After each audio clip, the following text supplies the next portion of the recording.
এই ভালো তো? সার লাগবে, সার লাগবে? সার লাগবে না? ওই যে সার দেখেছো তোমাদের সার যে কত লাগবে তার জন্য লাভাচ্ছি। হ্যাঁ ওই বস সার লাগবে, লাগলে এক বস্তা নিয়ে যাও।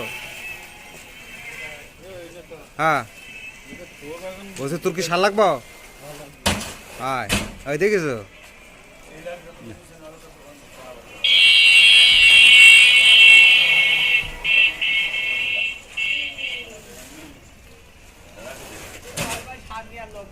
এখন আর সার খেয়ে নেছো নে। হ্যাঁ এখন নাও নাও দেখি, এখন আর কেউ নেবে না। এখন আর কেউ নেবে না, এই সবাই নেবে, লোক এখন একসাথে আসবে।